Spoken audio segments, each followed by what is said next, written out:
we have Neyveli Sri Santana Gopalan sir here today to give us an enlightening presentation on Sahitya Anubhav. Sri Neyveli Santana Gopalan is an internationally acclaimed musician who is known for concerts that are steeped in traditional classicism. His concerts are a perfect blend of bhakti and bhava. And he communicates effectively with his audience by perfectly balancing tradition and innovation. Sri Santana Gopalan's extensive research makes him a scholar of rare merit, and he is also very proficient in playing the veena and percussion instruments as well. His successful projects to enrich, enthuse, and enlighten Rasikas with his music stand testimony for his commitment to spread the message of the greatness of Carnatic music. As a guru, he is outstanding and par excellence, and as students all over the globe. Many awards have been bestowed on him. A chosen few which I'd like to mention here are the Lifetime Achievement Award from the Bharati Vidya Bhavan, the Satya Sangeeta Vageya Sundaram, the Sangeet Natak Academy Award from the Government of India, Sangeeta Chudamani from Sri Krishna Gana Sabha, Saptagiri Sangeeta Vidwan Mani, Acharya Ratnakara by the Cleveland Tyagaraja Aradhana Festival, Gana Kalanidhi, Ishe Perarashar, Shivan Ishe Selvar, and the list goes on and on. Sri Santana Gopalan's introspective approach to music is very unique. And the dimensions and facets he has unearthed through his years of rich experience and research make his lectures and presentations very thought-provoking and a process of discovery for musicians as well as Rasikas. Today's topic again happens to be a pet subject of his, so we are looking very eagerly forward to this session, sir. All the Raga Anubhava, especially in the Carnatic context, makes sense only when the Sahitya comes into it and the two flow seamlessly one into the other and make it a coherent whole.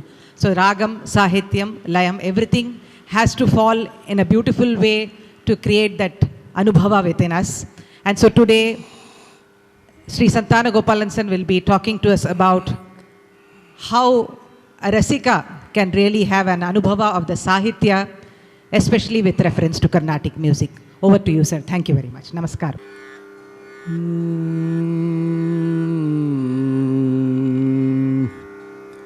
Apara Karuna Murtim Jnanadam Shantarupinam Shri Chandrasekhara Gurum Pranamami Mudanbaham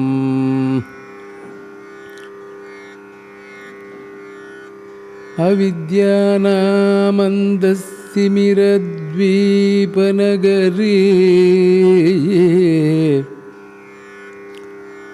Jadana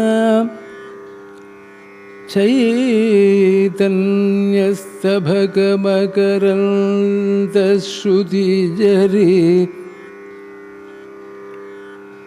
Daridrana Chintamani Gunanika Janma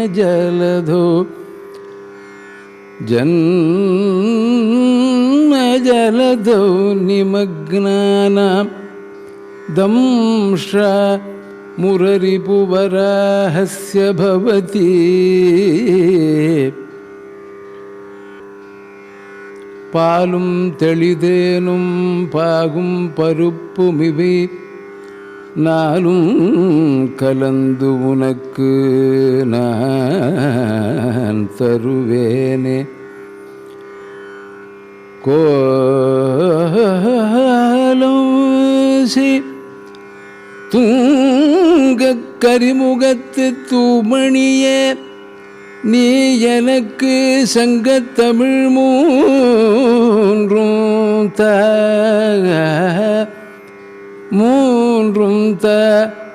சங்கத்தமிழ் மூன்றும்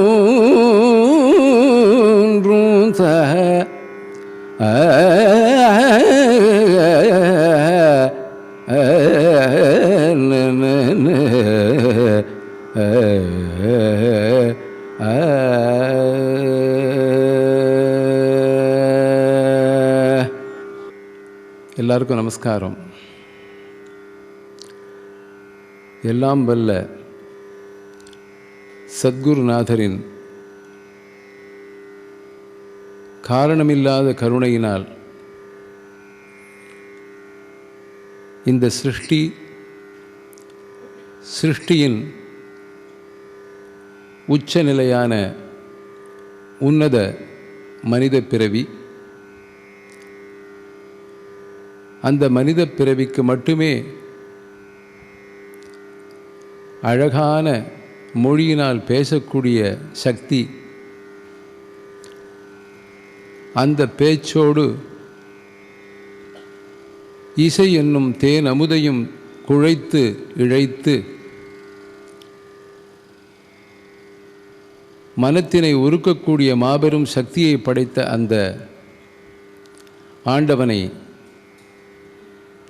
அடிபணிந்து நாம் இந்த அனுபவ் என்ற festival, Mudra, தனக்கென்று ஒரு முத்திரை பதித்த முத்ரா அவர்களுக்கு ஒரு வாழ்த்து சொல்லி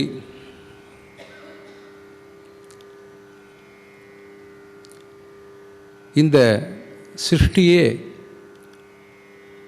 ஓம்காரத்திலிருந்து ஆவிர்பவித்தது என்ற தத்துவத்தை நாம் எல்லோரும் அறிவோம், நன்கு அறிவோம். அதேபோல அந்த சிவம் எனப்படும் பிரம்மம் தன்னுடைய ஆனந்த தாண்டவத்தினாலே இந்த ஜெகத் சிருஷ்டியை செய்தபொழுது அந்த ஆடல் வல்லாலான நடராஜ பெருமானின் கையில் இருந்த உடுக்கையிலிருந்து அல் என்னும் சப்தம் உதித்து 14 விதமான சப்தங்கள் மாகேஸ்வராணி சூத்ராணி என்று வந்து அந்த சப்தங்களை வைத்துக்கொண்டு பாணினி சம்ஸ்கிருத மொழி அதனை உருவாக்கி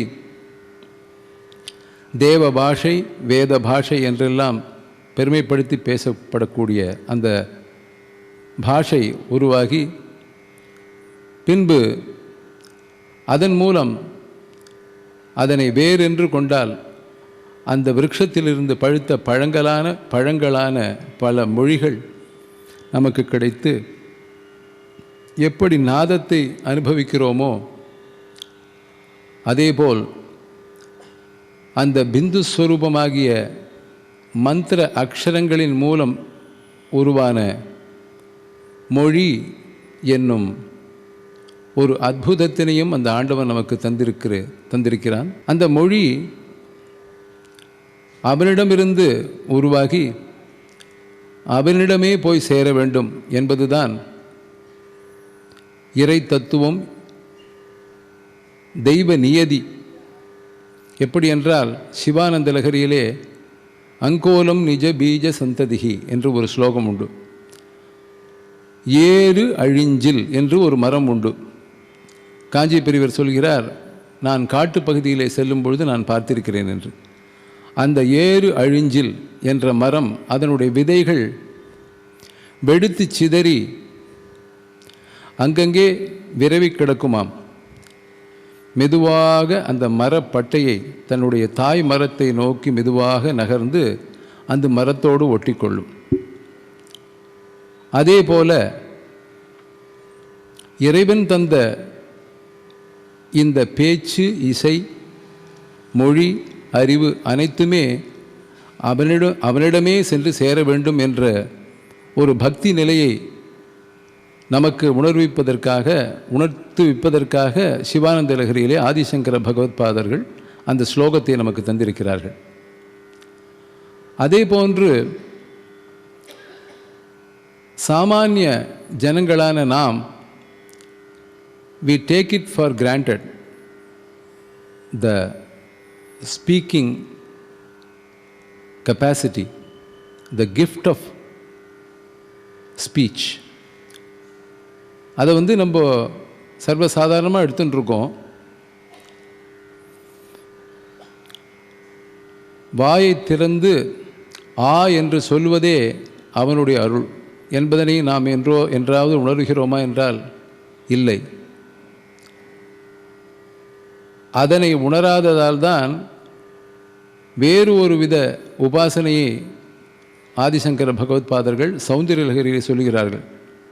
எனக்கு இந்த பேச்சோட அருமை தெரியல, அதை உனக்காக சமர்ப்பிக்கணுங்கிறது எனக்கு தெரியல, நான் ஏதோ உளறின்றே இருக்கேன், ஜல்பம், நான் உளறின்னு இருக்கிறதெல்லாம் உனக்கு ஜபமாக எடுத்துக்கோங்கிறார், ஜல்பத்தெல்லாம் ஜபமாக எடுத்துக்கோங்கிறார். ஜபோ ஜல்ப ஷில்பம் சகலமபி முத்ரா விரச்சனா கதிகி, அப்படி நான் தூங்கின்னு இருக்கிறதெல்லாம் உனக்கு சமாதி நிலையாகவும் தியானமாகவும் நடப்பதெல்லாம் உன்னுடைய பிரதட்சிணமாகவும், அப்படி ஒரு புதுவிதமான கலியுகத்துக்கு நமக்கெல்லாம் அந்த உபாசனை தான் சரி. அப்படி ஏதோ உளறி கொட்டி கிளறி மூடிக்கொண்டிருக்கின்ற ஒரு சமயத்திலே இப்படி ஒரு நல்ல விஷயங்களை நினைத்து பேசுங்கள் என்று எங்களுக்கெல்லாம் விதித்திருப்பதே நாங்கள் செய்த பாக்கியமாக நான் நினைக்கிறோம். அப்படி வரும்போது ஒரு ராகத்தை கேட்கும்போது அதிலே ஏதாவது அந்நிய ஸ்வரமோ அபஸ்வரமோ வந்தால் உடனே முகம் சுளிக்கிறோம், காது கேட்க முடியல. இது பொதுவாக எல்லாத்தையும் சகிச்சுக்கலாம். உப்பு இல்லாத ஒரு பண்டத்தை கூட சாப்பிட்டுடலாம். ஸ்ருதி சேராத சங்கீதத்தை கேட்கவே முடியாது. இது பகவானால் தான் முடியும். அதுக்கு கூட கதை இருக்குது. அது நம்மளால் மனுஷாளால் முடியாது. அதே சமயத்தில் ஒரு சாகித்யத்தில் ஒரு தப்பான ஒரு பிழையான ஒரு சாகித்யத்தை ஒருத்தர் பாடுறாருன்னா அது அந்த அளவுக்கு நம்மளை தைக்கிறது இல்லை மனசில்.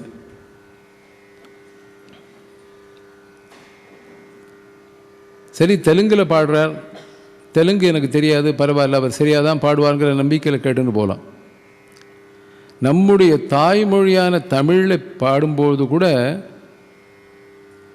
தவறு செய்தால் கவனிக்கிறது இல்லை, பாடுபவர்களும் சரி கேட்பவர்களும் சரி, அப்படி என்ற ஒரு நிலை இருக்கிறது.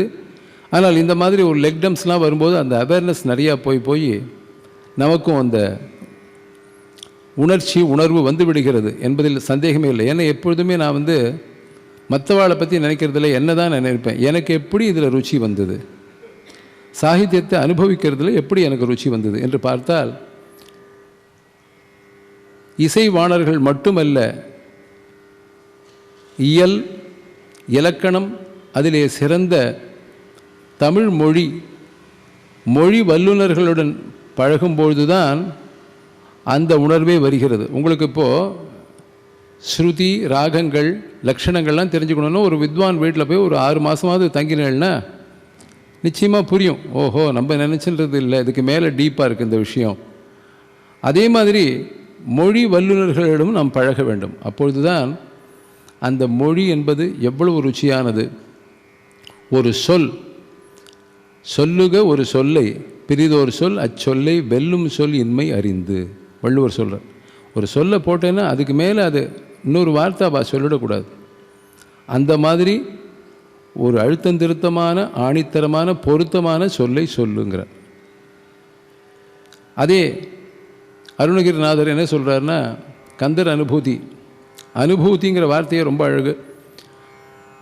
அந்த அனுபூதியில் சொல்லும்போது, முருகா உன்னை நான் பாடணும், அதுக்கு பிள்ளையார்கிட்ட வேண்டிக்கிறார்.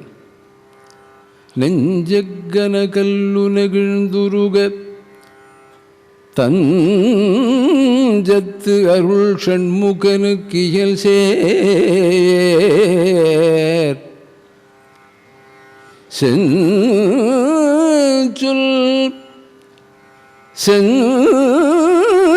செஞ்சொல் புனை மாலை சிறந்திடவே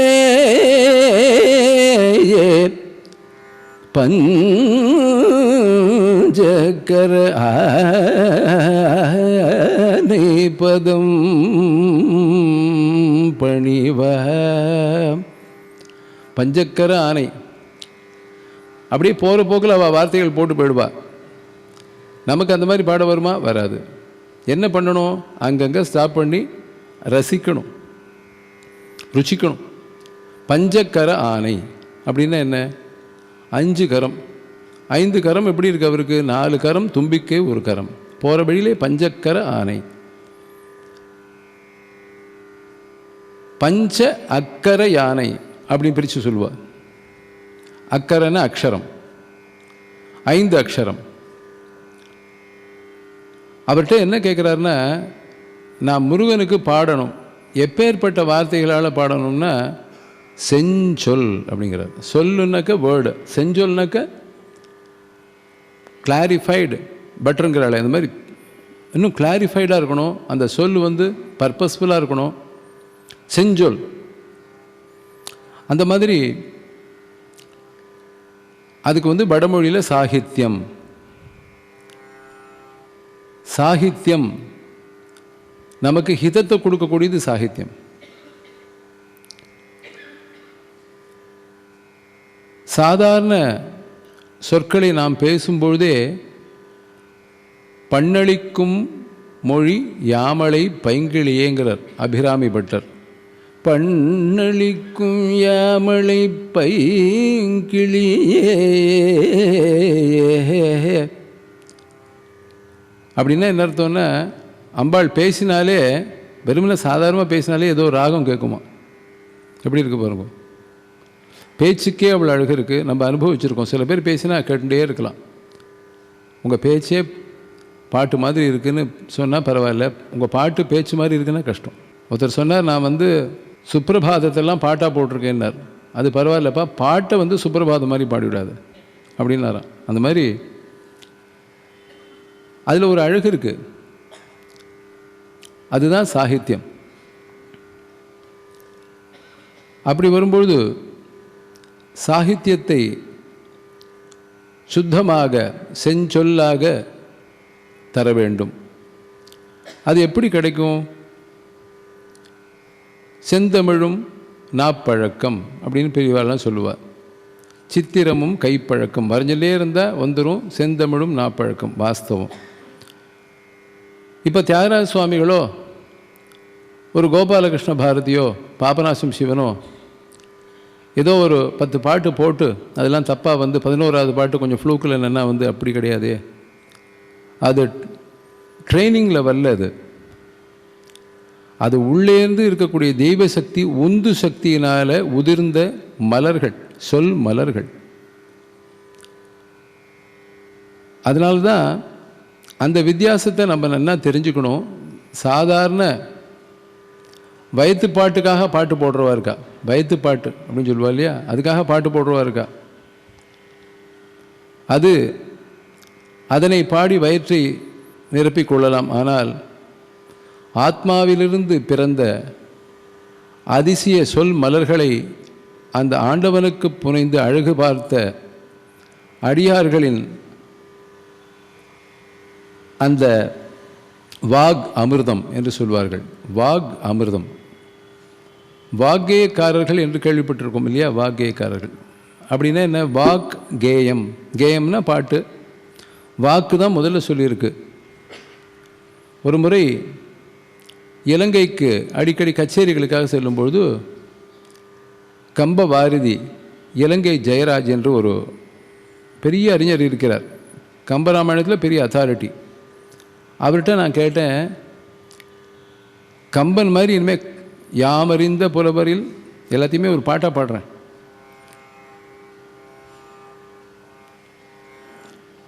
யாமறிந்த புலவரிலே வள்ளுவனை போல், கம்பனை போல், இளங்கோவை போல் பூமி தனிலேயாம் எங்கணுமே கண்டதில்லை. பாரதி சொல்கிறார், கம்பனை மாதிரி வள்ளுவனை மாதிரி இளங்கோவை போன்று நான் எங்கேயுமே பார்க்கலைங்கிறார். அப்படி சொல்லணும்னா இவாளை மாதிரி கிடையாதுன்னா இப்போ மற்ற போயிட்ஸையும் அவர் தெரிஞ்சுட்டு இருக்கணுமோ. அப்போ எவ்வளோ பாஷை அவருக்கு தெரியும்.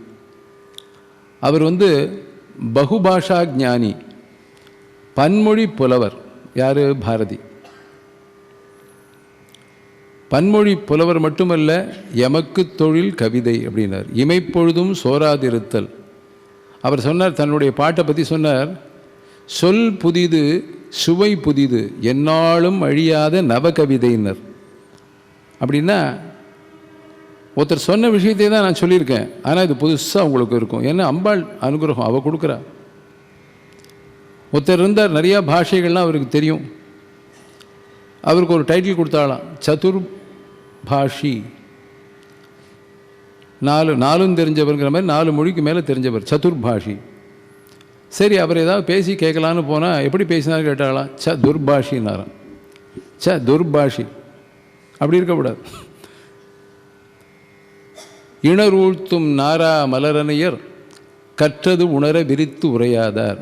எவ்வளோ படித்து என்ன பிரயோஜனம்? தாம் படித்ததை அழகாக சொல்ல தெரியாதவாளுக்கு பொன்மலர் மாதிரி போயிடுது. நல்ல தங்கத்தில் புஷ்பம் மாதிரி இருக்கான வாசனை இல்லை. அப்படி இருக்கக்கூடாதான். இதுக்கெல்லாம் என்னடா ஒரு பதில்னாக்க, ரசிகனாக இருந்துட்டா போகிறோம்.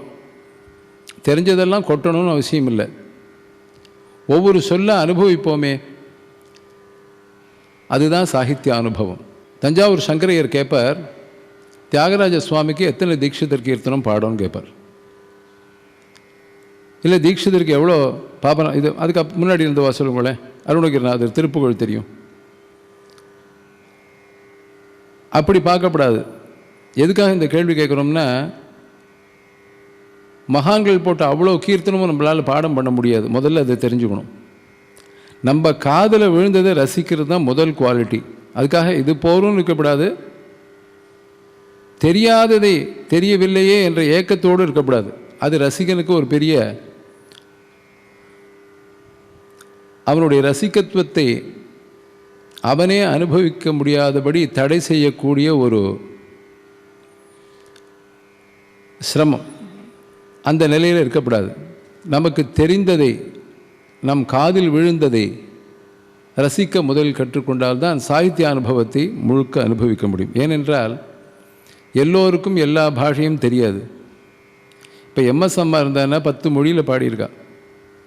ஆனால் பாடின பாட்டோட பொருளை தெரிஞ்சுக்கணுங்கிறதுக்காக ரொம்ப பரிசிரமப்பட்டு ஆற்றுல பண்டிதாளெல்லாம் வரவழைச்சு அவளுக்கு சாப்பாடு போட்டு உபச்சாரம் பண்ணி அவளுக்கு மூடு இருக்கும்போது சொல்லும்பொழுது ஒரு கீர்த்தனம் அர்த்தம் கேட்டால் சில பேர்கிட்ட என்ன பண்ணுவான்னா, இதுக்கு இந்த வரிக்கு அர்த்தம் சொல்லுங்கன்னு மூக்கை வளைச்சி சொல்கிற மாதிரி 1 மணி நேரம் சொல்லுவாள். அதை கேட்டுக்கணும். கடைசியில் இங்கே வருவா, இதை முன்னாடியே சொல்லப்படாதா சுவாமின்னு அவளை கேட்க முடியாது. நான் நிறைய பட்டிருக்கேன் அந்த மாதிரி. இருந்தாலும் காதை நல்லா மலர்த்தி வச்சுட்டு பொறுமையோடு கேட்டோம்னா எவ்வளோ விஷயங்கள் கிடைக்கும். நம சிவாய வாழ்க, நாதன் தாழ்வாழ்க, இமை பொழுதும் என் நெஞ்சில் நீங்காதான் தாழ்வாழ்க வாழ்க. நமச்சிவாய வாழ்க, நாதன் தாழ் வாழ்க. சிவபுராணம். இந்த பஞ்சபுராணம் படிக்கிறதுன்னு அது ஒரு பெரிய சைவ மரபு. இன்றைக்கும் ஸ்ரீலங்கா போனேன்னா ஸ்கூலில் தேவாரம் மஸ்ட்டு. அவளுடைய மத நூல்களை முக்கியமாக படிக்கணும். ஆதி நூல்களை, ஆதார நூல்களை படித்தாகணும். ரொம்ப பெருமையாக இருக்கும் ஸ்ரீலங்கா போனேன்னு. இன்றைக்கி இருக்கிற இளைய தலைமுறைக்கு நம்முடைய தேவாரங்களை பற்றி தெரியுமா? தெரிய வைக்கணும். இதுக்கெல்லாம் எனக்கு நம்பிக்கை எப்படின்னா, நான் எப்படி தெரிஞ்சினேன் அந்த மாதிரி எல்லாருக்கும் தெரிய வரும். சொல்ல வேண்டியவா சொல்லி அழகாக சொல்லும் விதத்தில் சொன்னால் கேட்டுப்பா. இப்போ சொல்கிறோமே, நமச்சிவாய வாழ்க, நாதன் தாழ் வாழ்க, இமைப்பொழுதும் என் நெஞ்சின் நீங்காதான் தாழ் வாழ்க.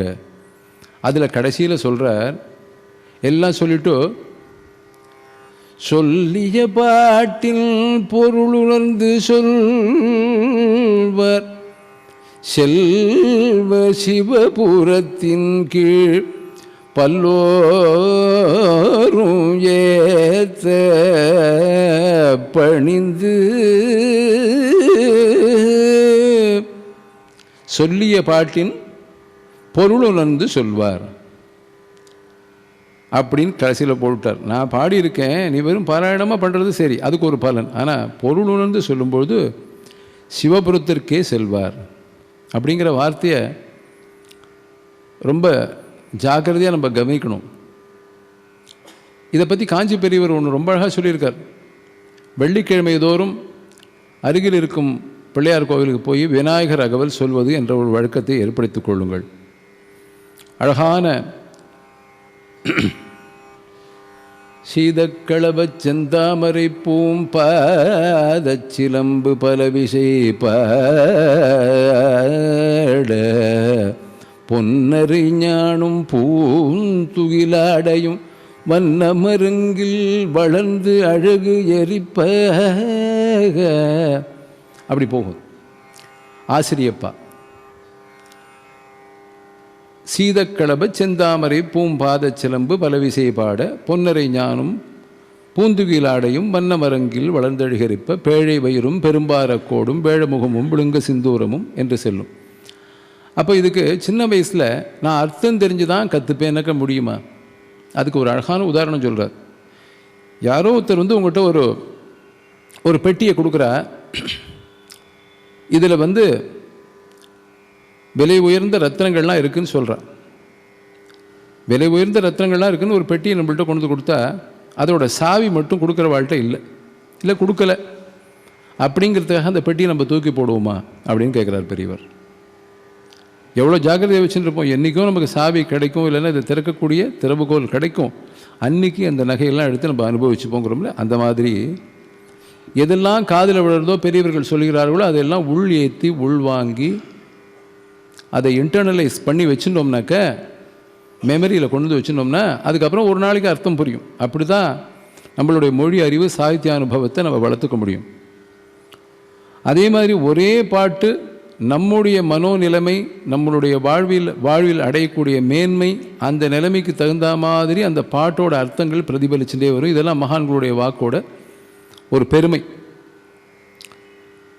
சொகசுகா மிருதங்க தாளமும் ஜதகூர்ச்சி நின்று சொக்க ஜெயு தீருடபுடோ.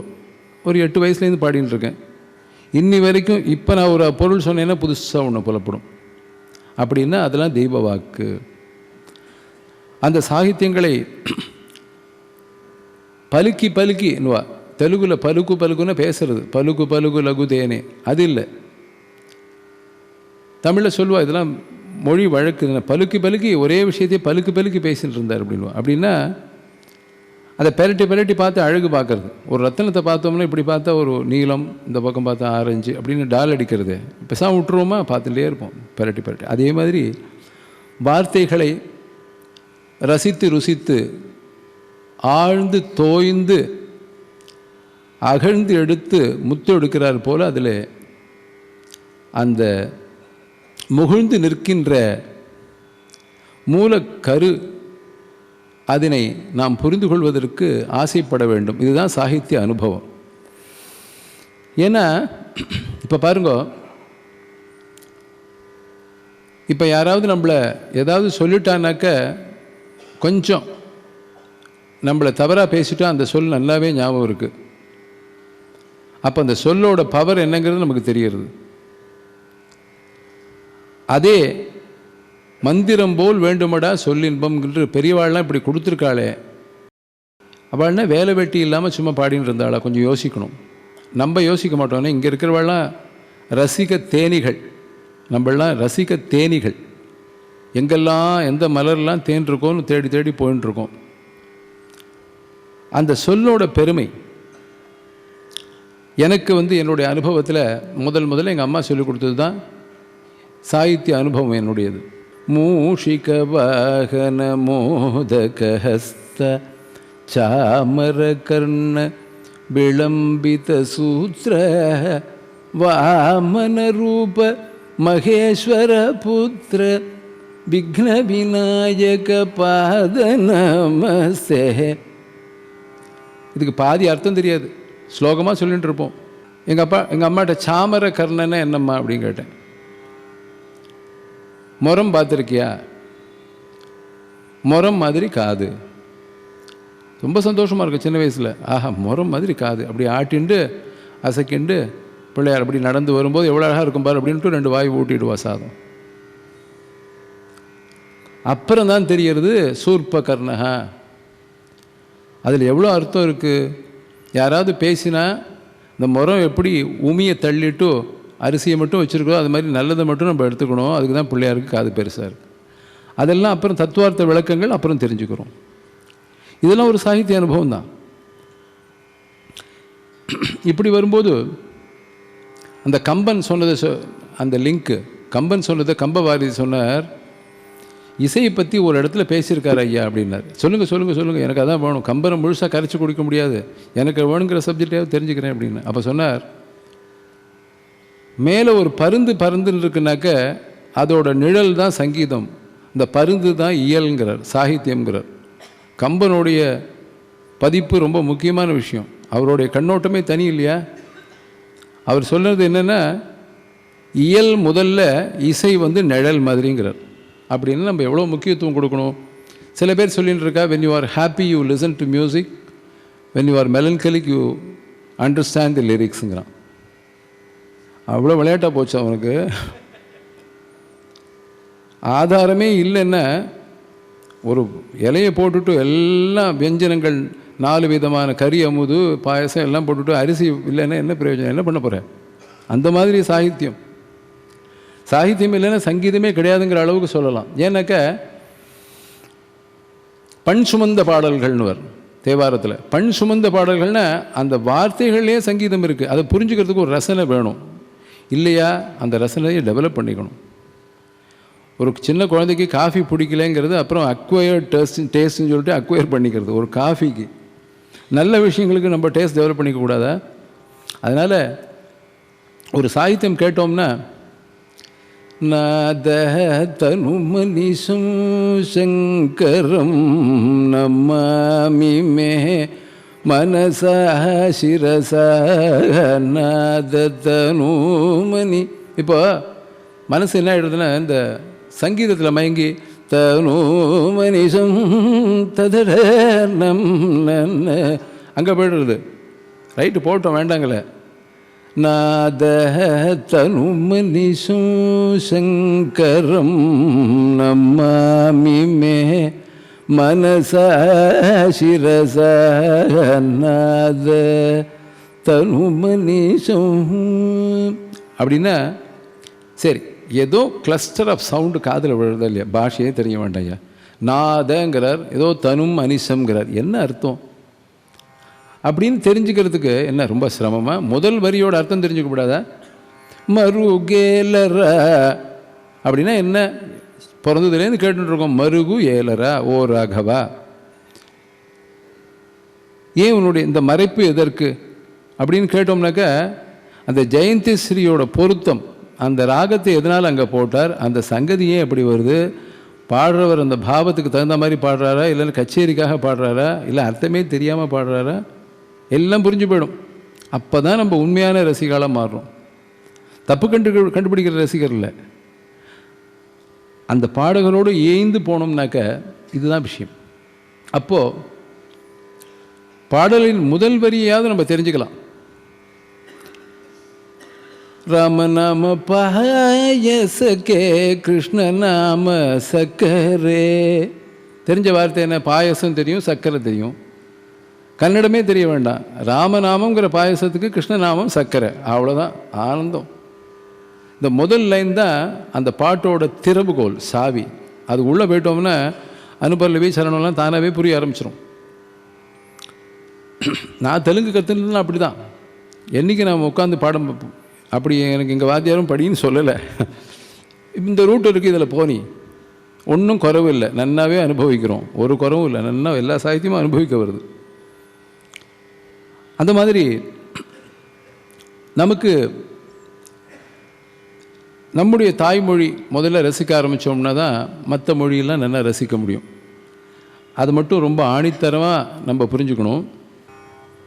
வாதாபி கணபதியும் பஜேகம் வாரண சிவர பிரதம் ஸ்ரீவாதாபி கணபதியும் பஜேகம் வாரண சிவர பிரதம் ஸ்ரீ வாதாபி கணபதியும் பஜேகம் ஸ்ரீ. இந்த கீர்த்தனம் கேட்டிருக்கோம். இந்த வாதாபி கணபதியும் அப்படிங்கிறோம். ஹிஸ்ட்ரியில் படிச்சிருப்போம், வாதாபி கணபதி, வாதாபி கொண்டான் அப்படின்னு ராஜா இருந்தான். அவன் வாதாபிங்கிற ஊர் வரைக்கும் போய் அந்த ஊரை ஜெயிச்சுட்டு வந்தான். வரும்போது ஒரு கணபதி விக்கிரகத்தை எடுத்துன்னு வந்தான். அந்த கணபதியை பற்றி தீட்சிதர் பாடியிருக்கார் அப்படிங்கிற வரைக்கும். அப்புறம் அந்த கணபதி எங்கே இருக்கார், அடுத்தது அப்படி போகிறது. நம்ம அந்த questioning mind, the quest to learn, அதுதான் கொஸ்டினிங். quest இருக்கிறவங்களுக்கு தான் கொஸ்டின் வரும். திருச்செங்காட்டங்குடி அப்படின்னு ஒரு ஊர் இருக்குது. நம்ம போகலைன்னா கூட இங்கே உட்காந்து படிக்கலாமே. திருச்செங்காட்டங்குடி எங்கே இருக்குது, ஏன் செங்காடுன்னு பேர் வந்தது, அங்கே கஜமுகாசுரனை கணேசர் வதைத்து அந்த ஊரே காடானதுனால செங்காடு, திருச்செங்காட்டங்குடி அப்படி ஆயிடுது. சரியா, எனக்கு இதெல்லாம் வேண்டாமே சுவாமி, நான் சங்கீதம் கேட்கும்போதே எனக்கு அப்படியே மனசு லயிச்சுடுறது, இந்த அர்த்தம்லாம் எனக்கு எதுக்கு அப்படின்னா, பாடுபவருக்கு அர்த்தம் எவ்வளவு தேவையோ அந்த மாதிரி கேட்குறவாளுக்கும் நிச்சயமாக தேவை. எக்ஸாம்பிள் சொல்கிறேன் பாருங்க. ஒரு கதை சொல்கிறேன், அடிக்கடி சொல்கிற கதை. அந்த காலத்தில் ஒரு ராஜா இருந்தான். ராஜாவுக்கு பஞ்சரத்ன கீர்த்தனம் எல்லாரும் சொல்கிறாளே நம்ம கேட்கணும்னு ஆசை வந்துடுத்து. லோக்கல் வித்வானை கூப்பிட்டு பஞ்சரத்ன கீர்த்தனம் பாடுங்கன்னாராம். அந்த வித்வானுக்கு ஒன்று கூட தெரியாதுன்னு சொல்லக்கூடாது ராஜாட்ட அப்படின்ட்டு, அதுக்கு என்ன பாடுறேன்னாராம். ஒரு பெலகரி ராகத்தை நன்னா பாடி தானம்லாம் பாடிட்டு கொஞ்சம் டயத்தை ஓட்டிட்டார். పంచరత్న కీర్తనము పాఠము లేదు, పంచరత్న కీర్తనము அப்படின்னாராம். ஆஹானாரா ராஜா.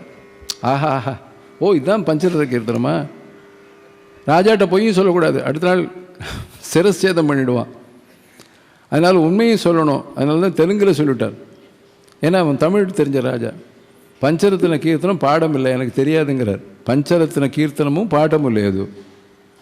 ரொம்ப சந்தோஷம் அவருக்கு, பாடிட்டார். ஓ இதுதான் பஞ்சரத்னமா, ரொம்ப பெருசாக சொல்லிக்கிறாளே. ஓ, புட்டபர்த்தி சாய்பாபா அவர்கள் சொல்வார்கள், மும்மூர்த்திகள்லாம் தமிழ்நாட்டில் பிறந்து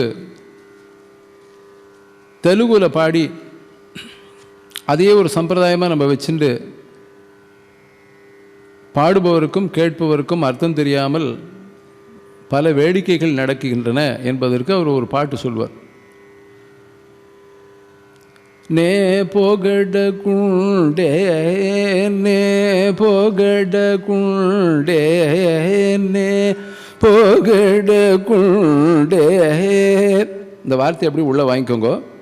நே போகட குண்டே நே போகட குண்டே నీకేమి కొదవో నీ మనసు తెలిసే గదర ఓ రామనే పొగడకుండే నీకేమి కొదవో.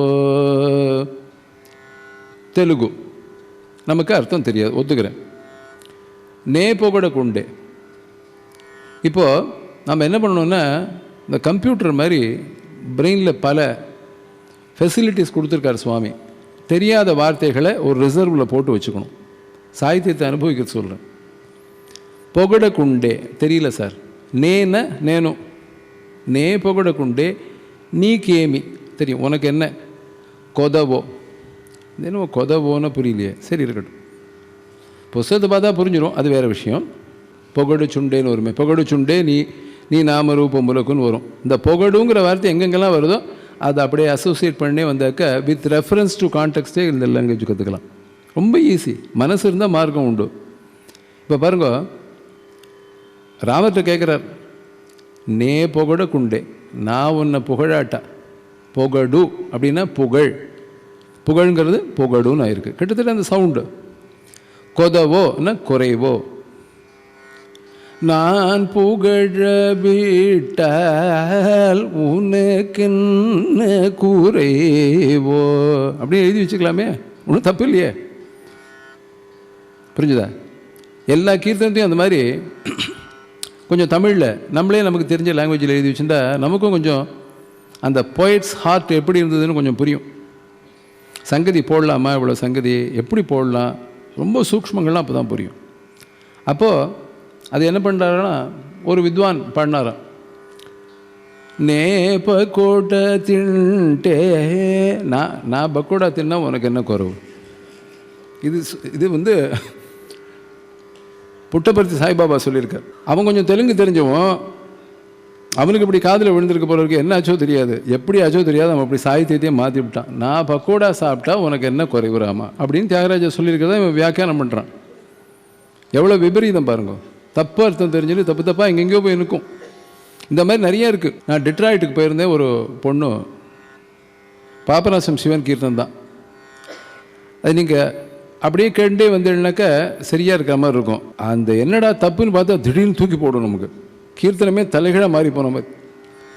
தத்துவமரிய தரமா நம்ம நிறைய கேட்டிருக்கோம். மூலதார கணபதே சூரபதே நினது தத்துவமரிய தரமா, மூலதார கணபதே சூரபதே உனது தத்துவமரிய தரமா. அந்த பொண்ணு என்ன பாடினா, மூலதார கணபதே சூரபதே உனக்கு தத்துவமரிய. உனது தத்துவம் அறியங்கிறதுக்கும் உனக்கு தத்துவம் அறியங்கிறதுக்கும் அவ்வளோதான் வித்தியாசம். உன்னுடைய தத்துவத்தை அறிஞ்சு கொள்றதுக்கு என்னால் முடியுமா? மூலாதார கணபதியே சுரபதியே உனது தத்துவம் அறிய தரமா அப்படின்னு கேட்குறார். அவ சொல்கிறா, உனக்கு இந்த தத்துவங்கள்லாம் தெரியறதுக்கு உனக்கு தரமா? உன்னால் முடியாது கணபதி, உனக்கு தத்துவம் அறிய தரமாங்கிறான். சின்ன வார்த்தை. சாகித்யம் எவ்வளோ முக்கியம். வரம் கொடுக்க வந்த தெய்வம் சாபம் கொடுத்து போயிடும் போல இருக்க. அதாவது விக்னேஸ்வரர் அப்படின்னு ரெட்டப்பிள்ளையார்னு சொல்லுவாள். ரெட்டப்பிள்ளையார் ஒரு விக்னேஸ்வரர்னு ரெண்டு அர்த்தம் இருக்குது. விக்னங்களை உண்டாக்குபவர், விக்னங்களை ஹரம் பண்ணுறவர், அப்படி ரெண்டு அர்த்தம் இருக்குது. ஸோ அவர் பார்ப்பார் என்ன பண்ணலாமோ, ரெண்டு போர்ட்ஃபோலியோ இருக்குது, பார்த்து செஞ்சுட்டு போயிடுவார் சாகித்யத்துக்கு தகுந்த மாதிரி. இது பரவாயில்ல, இப்படி பாடினே வந்தா. இது வந்து கொஞ்சம் இன்னும் கொஞ்சம் நல்ல தமிழ் புரிஞ்சாதான். மதுர பரிபூர்ண மோதக கரனே மகாவிக்ன வனகூடாரவரனே நிதி ஒன்பதும் அன்பர் கருள் பரனே நிகில சராச்சர பீஜாங்குரனே நிகில சரபீஜாங்குரனே மதிசேகரன் மகனே சுமுகனே மதவாரண முகனே ஸ்ருதி முடி உணர்வருள் சீர்பலனே குகசாதரனே ராமதாசனு குனது தத்துவமரிய தரமா. அந்த கீர்த்தம் அவர் சொல்கிறார், உன் கையில் இருக்கிற பரிபூர்ண மோதகத்தை, ஆனந்தங்கிற மோதகம் கையில் வச்சுருக்க, மதுர பரிபூர்ண மோதக கரனே, புரிஞ்சாச்சு, மகாபிக்ன விக்னவன கூட்டாரவரனே. அந்த மகா விக்னங்களையெல்லாம் ஒரு கோடாரியால் வெட்டி ஏறுற மாதிரி பண்ணிடுவேன். நிதி ஒன்பதும் நவநிதி குபேரன்ட்ட இருக்கே, சங்க பத்மநிதி, நிதி ஒன்பதும் அன்பர் கருள் பரனே, புரிஞ்சாச்சு. நிகில சராச்சர பீஜாங்குரனே, இந்த சராச்சரங்களுக்கும் விதை போன்றவனே. மதிசேகரன் மகனே, மதியை சேகரத்தில் உடைய சிவனுடைய மகனே. மதவாரண முகனே, மதவாரண முகனே. அங்கே தான் அப்புறம் வருது ஸ்ருதி முடி உணர்வருள் சேர்ப்பரனே. ஸ்ருதி முடி உணர்வருள் சிற்பரனே அப்படின்னா என்ன அர்த்தம்? ஸ்ருதின்னா என்ன? இது ஒரு ஸ்ருதி. ஸ்ருதின்னா காதால் கேட்கப்படுவது. அதுக்கு தான் வேதத்துக்கு ஸ்ருதின்னு பேர். ஸ்ருதி ஸ்மிருதி புராணானாம் ஆலயம் கருணாலயம். அந்த ஸ்ருதி முடின்னா என்ன? வேதங்களுடைய தலை. அது என்னது? Upanishad. The essence of Vedas என்ன? உபனிஷத். அந்த உபனிஷத்து உனக்கு என்ன கொடுக்கறது? வெறும் நாலேஜ் இல்லை, எக்ஸ்பீரியன்ஸ் கொடுக்கறது இல்லையா? That transcendental experience. ஸ்ருதி முடி உணர்வு. இப்போ புரிஞ்சது இல்லையா? அந்த 3 லெட்டர் எடுத்துக்கோங்க. Transcendental experience. சரி, அதை என்ன பண்ணுறார் அவர்? நமக்கு கொடுக்கிறார். ஸ்ருதி முடி உணர்வு அருள். இப்போ நான் பாடுறேன் பாருங்க, கொஞ்சம் மாற்றி பாடுறேன். அர்த்தம் என்ன இருக்கு பாருங்க. ஸ்ருதி முடி உணர்வருள் சேர்ப்பரனே. இதை நான் மாற்றி பாடினா என்னாகும்? ஸ்ருதி முடி உணர்வரு சேர்ப்பரனே. எல்லாம் கேட்கறதுக்கு ஒரே மாதிரி தானே இருக்கு. ஸ்ருதி முடி உணர்வருள் சிற்பரனே. உணர்வை அருளுகின்ற சிற்பரனே எனக்கு கொடுக்கிற. ஸ்ருதி முடி உணர்வு அரு சிற்பனே. அருன்னா எனக்கு ஏற்கனவே அந்த எக்ஸ்பீரியன்ஸ் இருக்கு, ஆனால் ஒன்றை வணங்கினோன்னு அது போயிடுத்துன்னு அர்த்தம். ஒரே எழுத்து. இதெல்லாம் சாகித்ய அனுபவம் தானே. அனுபவம்னா 2 விதம் இருக்குது. ரொம்ப அனுபவிச்சுட்டேன் இந்த மாதிரிலாம் அப்படின்னுட்டு அப்படி ஒரு அனுபவம் இருக்குது. இந்த மாதிரி ஒவ்வொரு பாட்டிலையும் ஒவ்வொரு அழகு இருக்குது. எங்கெல்லாம் ஜாக்கிரதையாக இருக்கணும். நீங்கள் ஆந்திரா இந்த அரக்கோணம் தாண்டி அந்த பக்கம் போனீங்கனாலே நிறைய பேரை பார்க்கலாம். உங்களுக்கு அவளெல்லாம் பார்த்தாலே திரும்பி தமிழ்நாடு வந்துடலாம் போல இருக்கும். ஏன்னா அவளுக்கு சங்கீதம் தெரியாது, ஆனால் சாகித்யம் தெரியும். இது ஒத்து சார், இது தப்பு இப்படி சொல்லிகிட்டே இருப்பா. அப்படி இருக்கிறவாள்கிட்டே பழகாத வரைக்கும் நம்ம பண்ணிட்டு இருக்கிறது கரெக்டாக இருக்குன்னு கணத்து தவளை மாதிரி பேசிட்டு இருக்க வேண்டியதான். எப்படி சொல்லணும் சாகித்யத்தை, எப்படி சொல்லணும், அந்தந்த பாஷா ஞானிகள்கிட்ட போய் கேட்டுக்கணும். இது எனக்கு நான் சொல்லிக்கிறேன்.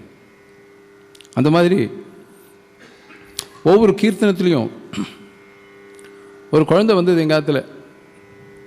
ஒரு ஸ்லோகம் சொல்லு அம்மா சொல்லி கொடுத்ததுன்னு. பாலும் தெளி தேளும் பாகும் பருப்பும். பாலும் தெளி தேனுங்கிறதுக்கு பதிலாக தேளுங்கிறது. அது மழலையில் சொல்கிறதுன்னு விட்டுடலாம். வயசானவா சொன்னால் கேட்டுக்க முடியுமா? ராகத்துக்கு ஒரு பாவம் இருக்குன்னு ஒவ்வொரு சொல்லுக்கும். அதனால தான் சொல்லும் பொருளும் என புல்லும் பரிமளை பரிமள யாமலை பைங்கொடியேங்கிறார். சொல்லும் பொருளும் என துணைவருடன். அந்த அபிராமி பட்டர் சொல்கிறார், நீனும் அம்மா நீனும் பரமேஸ்வரனும் எப்படி இருக்கேன்னா வாக் அர்த்தம் மாதிரி இருக்கேள். வாகர்த்தாவிவ சம்பிருக்தோ வாகர்த்த பிரதிபத்தையே ஜெகத பிதரோ வந்தே பார்வதி பரமேஸ்வரோ பார்வதீப ரமேஸ்வரோ. காளிதாசன். இப்போ ஒன்றும் இல்லை, ராகம் அப்படின்னாக்க 2 அர்த்தம் இருக்குது. எனக்கு தெரிஞ்ச ஒரு அர்த்தம் போரும் சார் அப்படின்னா தியாகராஜ சுவாமி அப்படி விடலையே. ராகரசிக ராகரகீத தியாகராஜ வினூத பாலரகியும் பவே. அந்த மாதிரிலாம் நின்னு வீணா சுகமுகன நின்னு வீணா சுகமுகன நீரஜனயனாராம நின்னு. இப்போது அர்த்தம் தெரிஞ்சு பாடுற பாட்டுக்கும் அர்த்தம் தெரியாத பாடுற பாட்டுக்கும் நமக்கே வித்தியாசம் தெரியும், கேட்குற வாழ்க்கை தெரியும். ஒரு சின்ன எக்ஸாம்பிள் சொல்கிறேன். டீச்சர் சொல்லி கொடுத்துட்டார், மிலிட்ரி லேர்னிங் மாதிரி கற்றுண்டு நொட்டேஷன் பிரகாரம் கற்றுண்டு பாடுறவா இதே பாட்டு எடுத்துங்களேன். நின்னு வீணா சுகமுகன நின்னு வீணா சுகமுகன நீரஜனயனாராமனின். அவளுக்கு தோடி தாளம் நொட்டேஷன், இதுக்கு மேலே அவள் போக மாட்டாள். இப்போது உடனே நம்ம தியாகராஜ சுவாமி மாதிரி மாறணும்னு சொல்லலை. ஆனால் தியாகராஜர் சொல்லியிருக்கார், நீ என்ன மாதிரி மாறலாம், சங்கீதத்தை அந்த சாகித்ய பாவத்தை நீ புரிஞ்சுன்னு பாடினேன்னா நீ நானாவே ஆகலாம்னு சொல்லியிருக்கார்.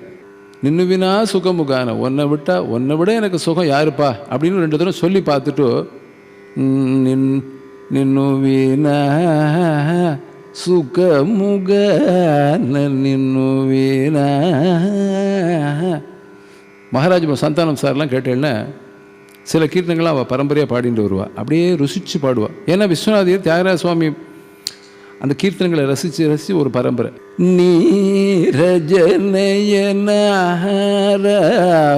நின்னுவினா சுகமுகான நீரஜ நயனாராம நின்னுவினா சுகமுகான நின்னுவினா. அந்த அவேர்னஸே மாறி போயிடும். ஏன்னா இந்த மகான்களுடைய சாகித்யத்தை நம்ம கையாண்டுருக்கோம், அதை எல்லாருக்கும் புரிய வைக்கிறதுக்காக பண்ணிட்டு இருக்கோங்கிற பாவம் வந்துடும். இப்போ நீங்கள் சினிமாவில் ஒரு சின்ன வார்த்தை சொல்லுவாள், மூவி சாங்ஸில் நீ எவ்வளோ நல்லா தேன மாதிரி பாடினாலும் டைரக்டர் ரிஜெக்ட் பண்ணிடுவார், ஃபீல் இல்லைன்னுவா. இந்த ஃபீல்ங்கிற வார்த்தை அவளுக்கு ரொம்ப முக்கியம். அப்போது அதுக்கு எவ்வளோ முக்கியத்துவம் இருக்குது பாருங்கள். எந்த பாட்டுக்கும் அர்த்தம் தெரியாமல் எப்படி பாடுறது? இப்போ கேட்கலாம், நீங்கள் ஹிந்திலேருந்து வடக்குலேருந்து வந்து பாடிட்டு போய்டுறாளே, நம்மளும் கேட்டுருக்கோம், வேறு விஷயம். ஆனால் அவள் அதாவது தப்பாக ப்ரொனவுன்ஸ் பண்ணால் நம்ம வந்து கேலி பண்ணுறதுக்கும் அஞ்சுறது இல்லை. பிள்ளைகளே அப்படின்னு பாடிவிட்டாக்க அந்த காலத்துலலாம் பிள்ளைகளேன்னு ஒருத்தர் வந்து பாடுவார். கேரளாலேருந்து ஒரு பெரிய மியூசிஷியன், ஒரு பிள்ளைன்னு, அவர் பெரியவர் தான், பிள்ளைகளேன்னு சொல்லிட்டாரேன்ட்டு நம்ம எல்லோரும் கேலி பண்ணிட்டு இருப்பா. சாகித்ய அனுபவத்தில் ராக ரஹித ராக ரசிகன்னா, ராகம்னா 2 அர்த்தம், ஆசை, இன்னொன்று மெலடி. மானிடன் எப்படி வாழ வேண்டும் என்பதனை நமக்கு இருந்து வாழ்ந்து காட்டின அந்த ராமனை ஏன் எப்பொழுதும் மனசிலே வச்சு ஆலகிஞ்சி பண்ண மாட்டேங்கிறியே அப்படின்னு ஒரு கீர்த்தனை சொல்லியிருக்கார். ஆலகிஞ்சி ராதட்டே மனவியாலகிஞ்சராதட்டே. அதில் சொல்கிறார், கர்மகாண்ட மத கிருஷ்டுலை, கர்மகாண்ட மதத்தில் ஆக்ருஷ்டுலை அப்படி இழுக்கிறதான். ககனச்சா பவ ககனச்சாருலை, பவ ககனச்சாருலை காசி ஜந்தக, கஷ்டப்பட்டுட்டு அப்படி இருக்கிறவளெல்லாம் பார்த்து கனி, எதை பார்த்து? இவ கஷ்டப்படுறத பார்த்து கனி மானவ அவதாருலை கனி பிழ்ச்சி நடத தியாகராஜு மன்வியாலக்கும் சராதே மன்மமில்லதில். இது கூட இந்த சங்கதிக்கெல்லாம் கூட அர்த்தம் சொல்லுவாள் பெரியவாள்லாம். டாக்டர் ராமநாத் மாதிரி இருக்கவாள்லாம் ஒரு சங்கதி இருந்தால் ஏன் அது வந்தது அப்படின்னா அவர் நடந்து காட்டினாராம். அப்படி அவ்வளோ டீப்பாக போகலாம். நீங்கள் ஒரு சங்கதிக்கு அர்த்தம் கண்டுபிடிக்கலாம், அர்த்தம் தெரிஞ்சதுனாக்க. அதான் சொல்கிறேனே, தெய்வ வாக்கியக்காரர்கள் பல லேயர்ஸ் உள்ளே இருக்கிற மாதிரி. ஒரு வெங்காயம் இருக்கு வச்சுக்கோ, எவ்வளோ லேயர் இருக்குது பாருங்க, அது மாதிரி அவள் போட்டு வச்சுருக்கா. பாவார்த்தம், வாச்சியார்த்தம், லக்ஷணார்த்தம், இந்த மாதிரி பல லெவலில் நம்ம ரசிக்கலாம். அதை ஒவ்வொருத்தரும் எடுத்து கொடுக்குறேன். நம்ம உமையாள்புரம் சிவராமன் சார் ஒரு ரத்னங்கள் எனக்கு கொடுத்தார். ஒரு தரம் மறக்க முடியாத விஷயம் சொன்னார். தியாகராஜ சுவாமிகள் ஸ்ரீரங்கத்துக்கு போகிறார், ரங்க மன்னாரை சேவிக்கிறதுக்கு போகிறார்.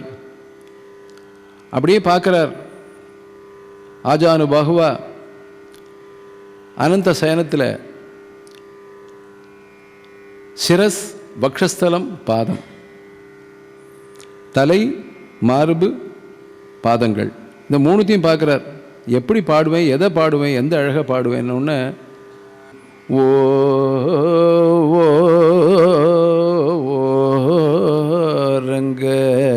ரங்கசாயி அப்படின்னாரு.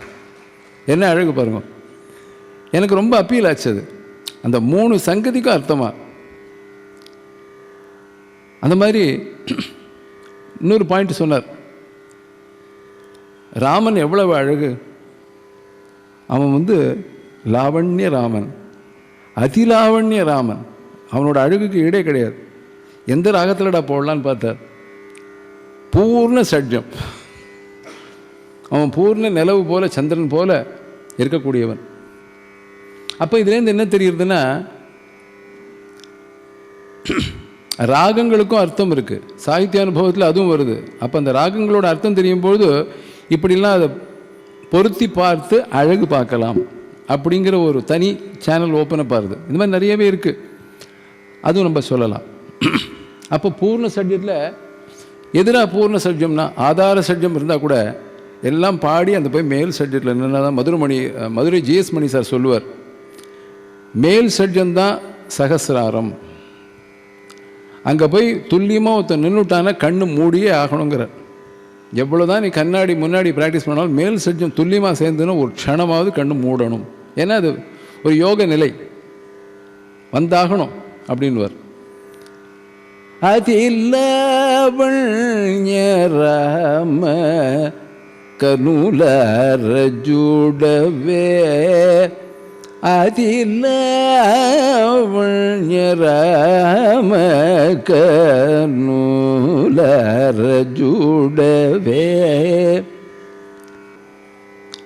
நீ మనసుని దినుసుని సొగుసు వేరే రమణీ, మనసుని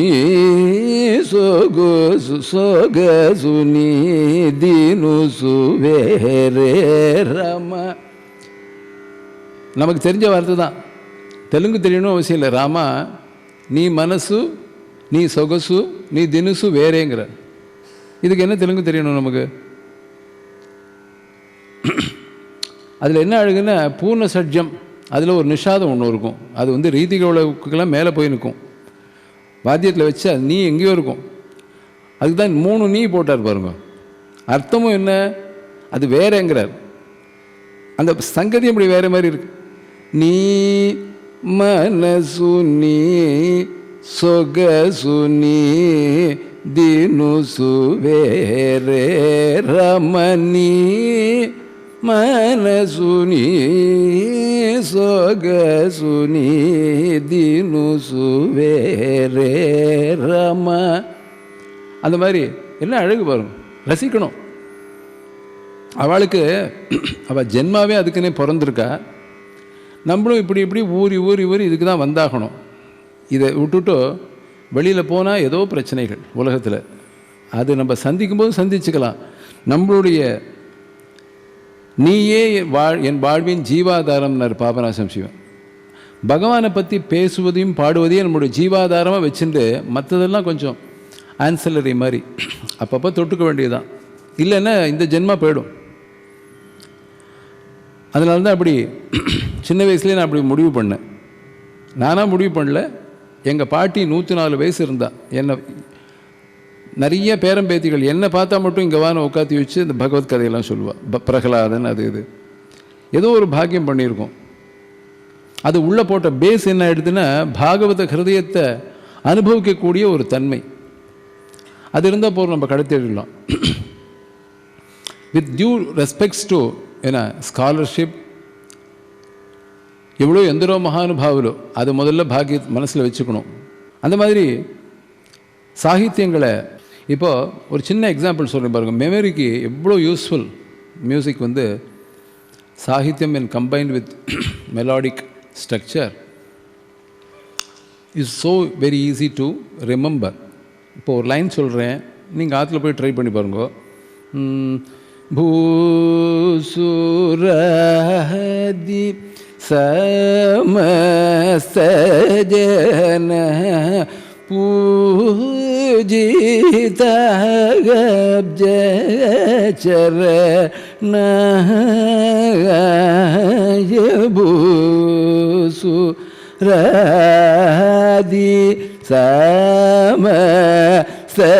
சமஸ்தஜன பூஜித ஜய ஜரணாய.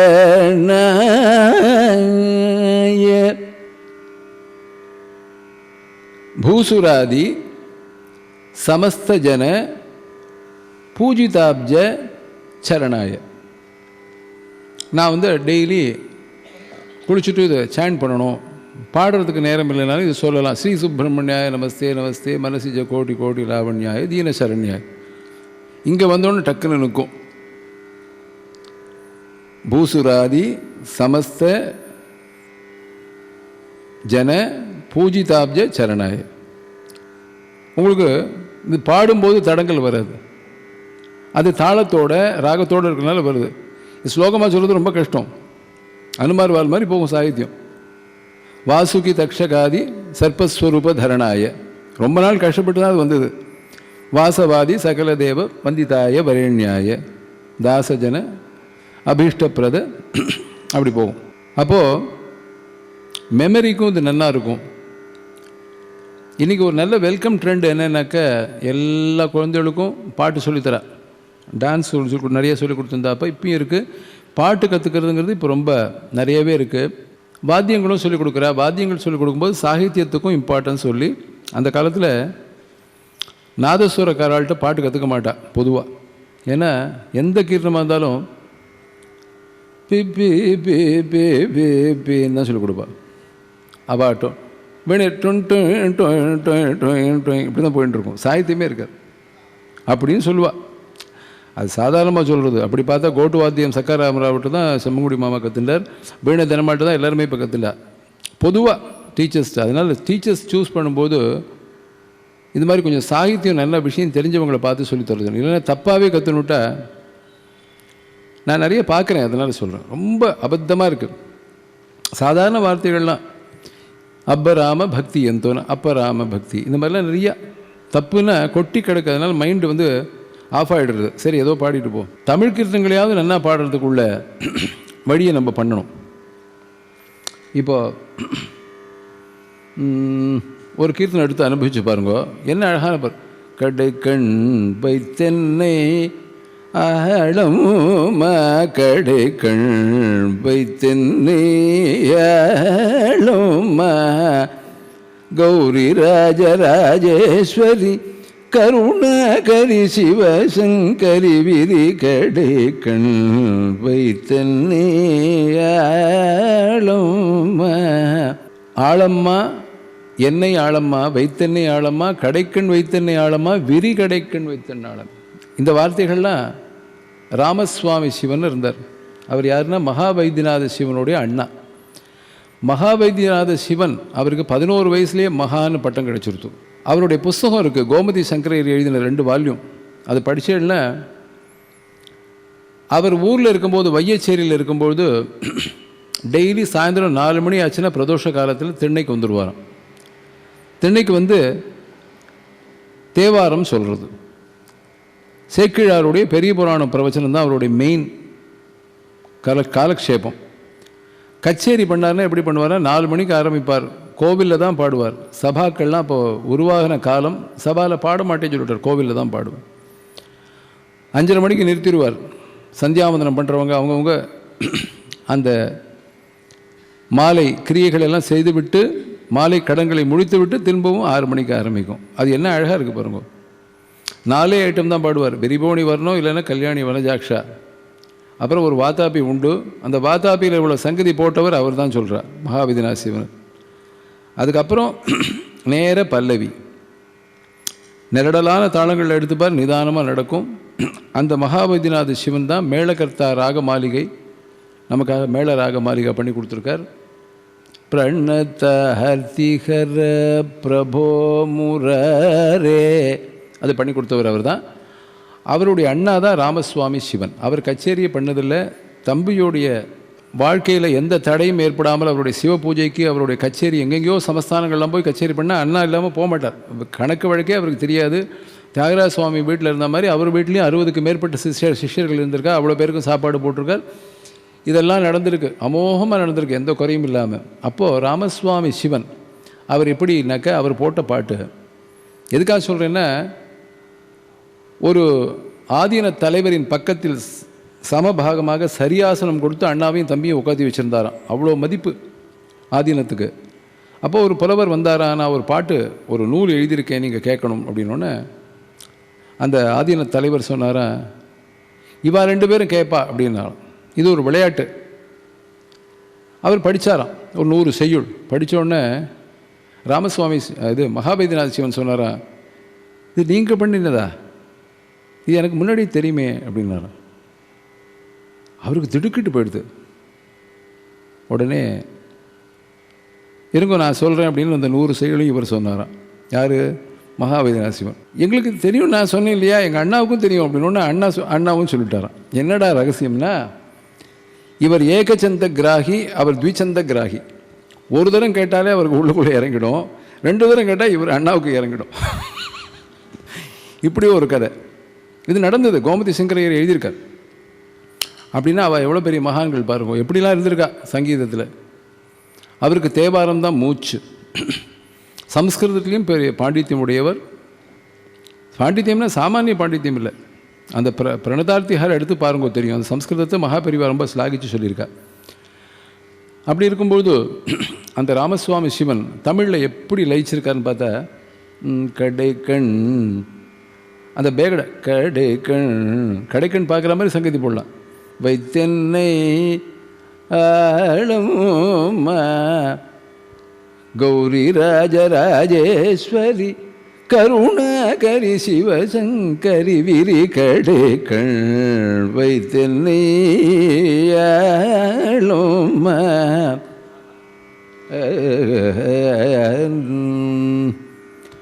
உடைக்கும் தேன் மலர் பொழில்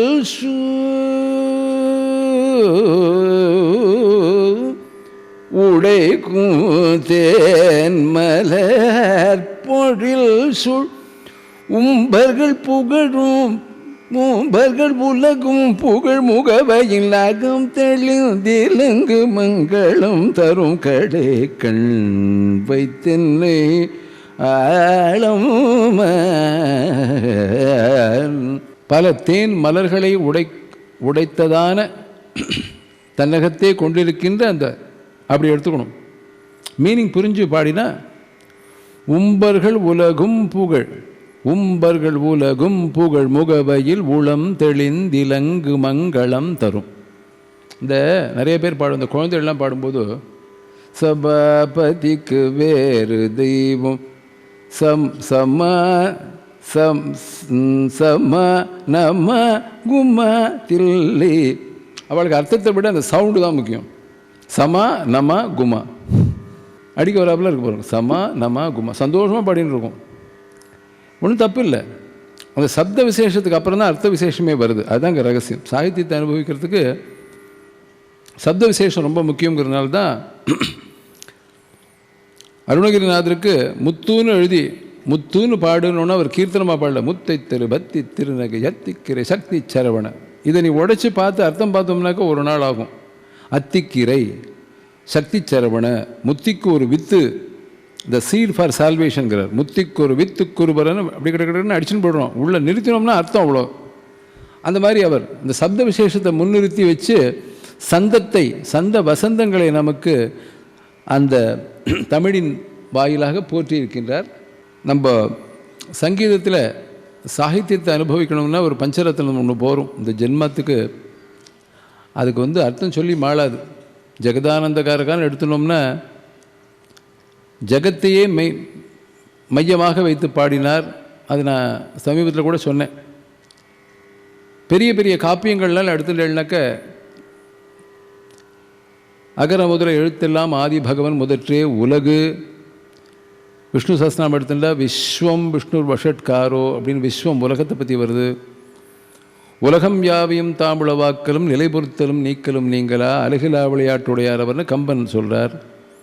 உலகெல்லாம் உணர்ந்தோதற்கரியவன் நிலவுலாவிய நீர்மலி வேணியன் அழகில் சோதியன் அம்பலத்தாடுவான் மலர் சிலம்படி வாழ்த்தி வணங்குவான் சேக்கிழார் பெருமான். இந்த உலகுன்னு ஆரம்பித்து லோகம் நல்லா இருக்கணும், லோகா சமஸ்தாசிக்கணும் பவந்து தான் இதோட பர்பஸுங்கிறத தீட்சிதரும் பண்ணியிருக்கார். ஸ்ரீநாதாதி குருகுஹோ ஜெயதி ஜெயதி சிதானந்த நாதோகமிதி சந்ததம் ஹிருதினி பஜ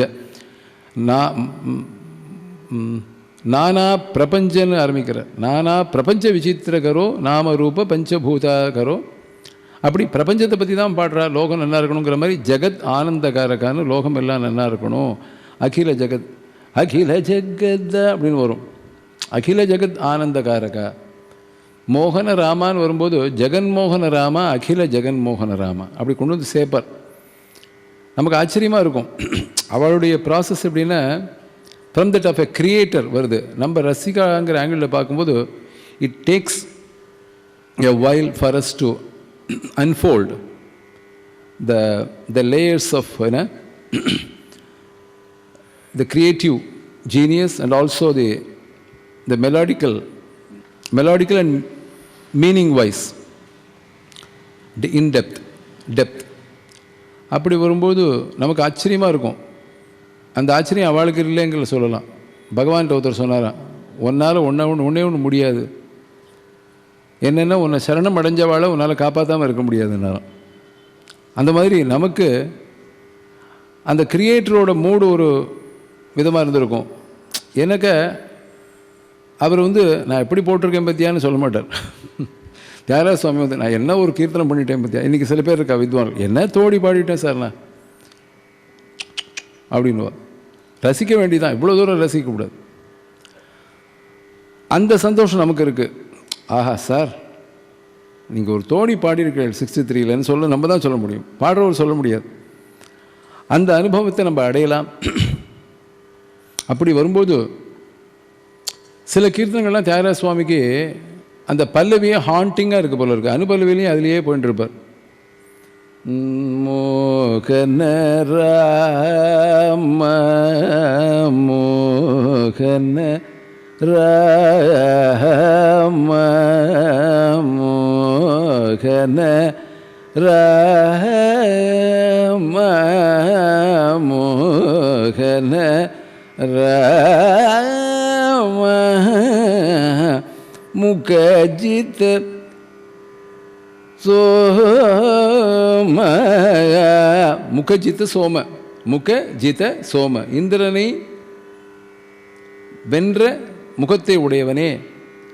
முதுகபல்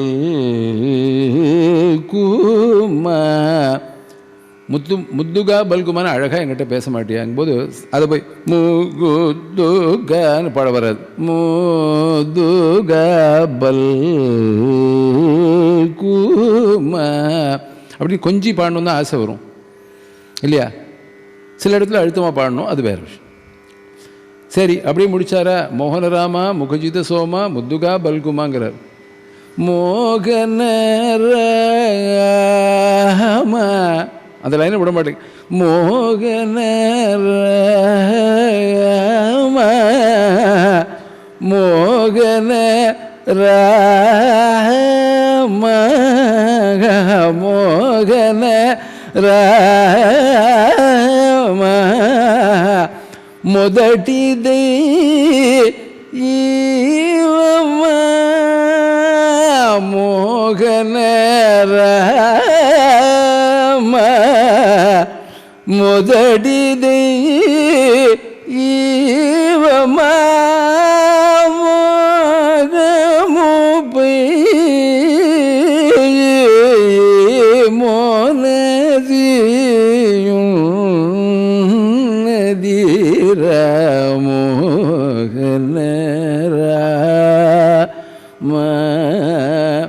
இந்த கீர்த்தனத்தை பாடாந்திரமாக பாடின என்ன இருக்குமா? தியாகராஜ சுவாமி நினைக்காம மோகனராமாங்கிற வார்த்தையாவது முதடி தெய்வமா. அந்த தெலுங்குல எல்லாம் தெய்வமான கொஸ்டின் இல்லை, நீனே தெய்வமே. அப்படி ஒரு சின்ன சின்ன விஷயங்கள் தெரிஞ்சுட்டா மோகமும் உங்கள்கிட்ட மோகம் பிடிச்ச அலையிறேனா, மோகத்தோடு இருக்கேனா. அப்படி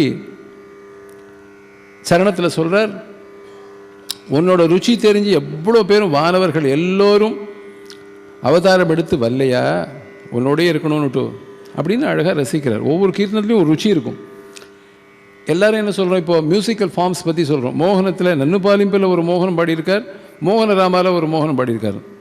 இதில் ஒரு மெசேஜ் சொல்லியிருக்கார், அதில் ஒரு மெசேஜ் சொல்லியிருக்காருன்னு பார்த்தா தான் அந்த கீர்த்தனத்தை சரியாக புரிஞ்சுக்கும். நான் ஒரு 2-3 ரெண்டிஷன்ஸ் கேட்டிருக்கேன். மோகன ராமா விஸ்வநாதர் பாடினார்னா தியாகராஜ சுவாமி இப்படி பாடியிருப்பாரோ அப்படின்னு தோணும். அந்த மாதிரி நமக்கு தோணணும். கம்போசர் இப்படி தான் பாடியிருக்கணும். ஸோ அவர் கிட்டக்க கொண்டு விடணும்.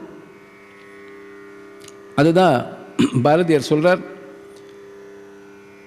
1000 கவி, அந்த லைன் மறந்து போயிடுது, 1000 கவி கற்பினும் ஆழ்ந்திருக்கும் கவி உள்ளம் காண்கிறாருங்கிறார். ஒருத்தருக்கு 1000 போயம் தெரிஞ்சிருந்தால் பிரயோஜனம் இல்லையா. அந்த போயட்ஸ் ஹார்ட் எப்படி இருக்குது, அவரோட மனசு எப்படி இருக்குது அப்படிங்கிறத பார்க்கணும். அதுக்கு மகாபெரிவா அழகான ஒரு கைட்லைன் கொடுத்துருக்கார். நீ தீட்சித் ராத்திரிலே இருந்திருந்தா கூட தீட்சிதரை புரிஞ்சிக்க முடியாது. அவரோட கீர்த்தனங்களில் தான் அவருடைய மனசை கொட்டியிருக்காவா. ஜென்ரலாக அவள் பேசவே மாட்டா. சில பேர் எப்படின்னா வேறு விதமாக பேசி விரட்டி விட்ருவா. ஆஹாஹா எனக்கு உங்களை மாதிரி பாக்கியம் கிடைக்கலன்னு சொல்லி கூட சில பேர் அனுப்பிச்சிருவா. ஏன்னா அந்த சொத்து. பட் பகவானை நோக்கி பாடும்போது அவளுடைய அந்த புஷ்பமான நவநீத ஹிருதயம்னு ஒரு கீர்த்தனத்தில் வரும். நவநீத ஹிருதயம் சதய குரு குக தாத்தமத்யம் வேத வேத்யம் வீதராகிணம் பிரமேய அத்வைத பிரதிபத்யம் சங்கீதவாத்ய வினோத தாண்டவ ஜாத பகுதர பேத சோத்யம் பானி சதக ஜணுத சனினி ஆனந்த நடன பிரகாசம் சீசபேஷம் அஸ்ரயாமி சிவகாம பலீசம். ஆனந்த நடன பிரகாசம். அந்த கேதாரம் அப்படிங்கிறது சிவன் க்ஷேத்திரங்களில் முக்கியமான க்ஷேத்திரம். அந்த ராகத்தை அவர் சூஸ் பண்ணி, அந்த மாதிரி ஜலத்துக்கு உள்ள அப்பு க்ஷேத்திரம் என்னென்ன, ஜம்புகேஸ்வரம், திருவானைக்கா. அங்கே ஜம்பு பதேனோன்னு என்ன ராகம் போட்டாலும் யமுனா கல்யாணி, ஒரு ரிவரோட பேரை வச்சார். அதெல்லாம் பொருத்தமான விஷயங்கள்.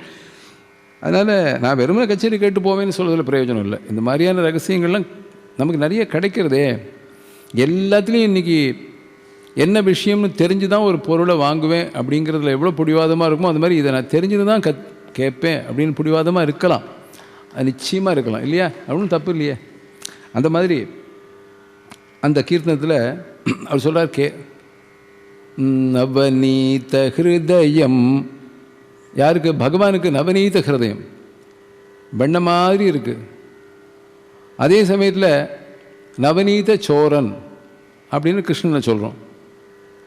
வெண்ண மாதிரி இருக்கிற ஹிருதயத்தை அவன் திருடிக்கிறான் அப்படிங்கிறது மகான்கள்லாம் சொன்ன விளக்கம். அப்போது நம்முடைய அந்த வெண்ண மாதிரி இருந்த, புஷ்பம் மாதிரி இருந்த அந்த மகான்களுடைய அந்தரங்க ஹிருதயத்திலேருந்து அந்த எண்ணமே வாக்காக உருவாகி நமக்கு கிடச்சிருக்குன்னா அதுக்கு தான் வாக் அமிர்தம்னு பேர். அதை ரசிக்காமல் ருசிக்காமல் நமக்கு என்ன வேறு என்ன வேலை? அந்த மாதிரி வரும்போது நவநீத ஹிருதயம் அப்படின்னு பாடியிருக்கார். எதுக்கு சொல்ல வர, ராகங்களுக்கு நீலாம்பரி அப்படிங்கிறோம். நீலாம்பரினாக்க நீல அம்பரம். இந்த அம்பரிங்கிற வார்த்தைக்கு அர்த்தம் தெரிஞ்சால் நிறைய ராகங்கள் நமக்கு புரியும். கனகாம்பரி இல்லையா, அம்பரி அங்கி ரெண்டும் ஒன்று தான். கனகாங்கி கனகாம்பரி என்ன, தங்கமயமான வசனம். சும்மா உங்களை குழப்பத்துக்காக சொல்கிறேன். தங்கமயமான ஆடை அணிந்தவள். சம்ஸ்கிருதத்தில் வசனம்னா என்ன? வசனம்னா ஆடை, ஞாபகம் வச்சுக்கணும். பீத வசனம். கொஞ்சம் வடமொழி, இந்த வடமொழின்னு சொல்கிறத விட அது நம்முடைய மொழி. வடமொழியும் தென்மொழியும் ஆனோன் கான் அப்படின்னு தேவாரத்தில் பாடியிருக்கு. அதை வடமொழி தென்மொழியெலாம் பிரிக்காமல் சம்ஸ்கிருதத்தை கொஞ்சம் சேர்த்துட்டோம்னா நிறையா பாஷைகள் ஃப்ரீயாக கிடைக்கும். Learn one get many free. அந்த மாதிரி வச்சனம் அப்படின்னு நம்ம சொல்கிறோம். வச்சனம்னாக்க வாக்கு.